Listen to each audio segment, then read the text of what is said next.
श्रीराम समर्थ. 28 मेचे प्रवचन. प्रपंच देवाचा मानून करावा.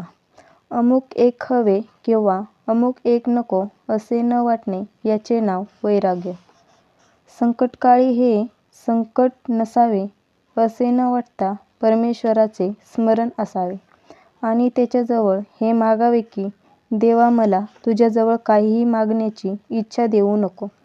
देहाला मुद्दाम कष्ट देऊ नयेत, पण जेव्हा ते आपोआप येतात तेव्हा मात्र ते आनंदाने सोसावेत.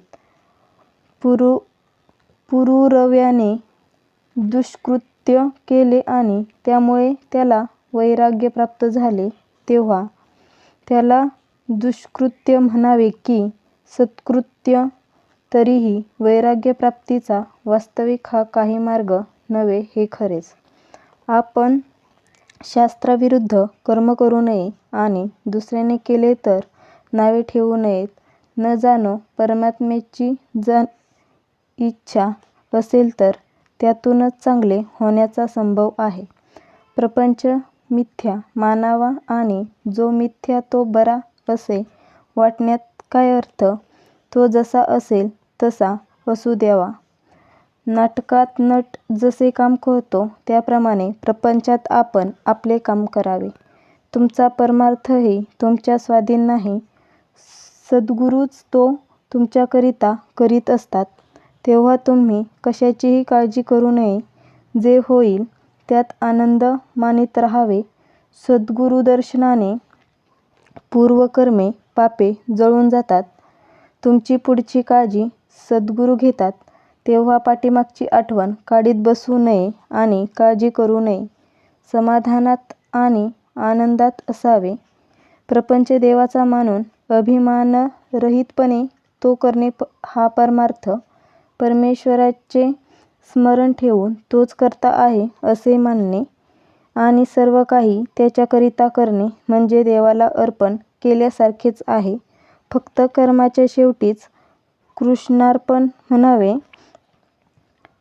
म्हणजे इतर वेळी त्याला विसरला असे नाही का होत. देवापाशी मला तू आपला म्हण. हे मन तुझ्या चरणी अर्पण केले. मला तुझ्याजवळ काहीही मागण्याची इच्छा न हो असे मागावे. नाही तर जो राज्य द्यायला समर्थ आहे त्याच्याजवळ किरसुनी मागितल्याप्रमाणे होईल. भगवंताची मनापासून प्रार्थना करावी. आपल्याला तो बरोबर मार्ग दाखवितो. आपण अंधारामध्ये वाट चालत असताना एक क्षणभरच वीज चमकते, परंतु त्यामुळे पुढचा सगळा रस्ता आपल्याला दिसतो. त्याचप्रमाणे मनापासून भगवंताचे स्मरण केले तर पुढच्या मार्गाचे आपल्याला आपोआप ज्ञान होते. तू जे देशील ते मला आवडेल असे आपण भगवंताला सांगावे आणि भगवंताचे अखंड स्मरण ठेवावे. यापेक्षा भगवंताजवळ जायला दुसरा मार्ग कोणता असणार. आजचा बोध. ज्याच्या प्रपंचामध्ये पाठीराखा परमात्मा आहे त्याचा तोच परमार्थ होतो. ज्याचा पाठीराखा अभिमान आहे तो प्रपंच समजावा.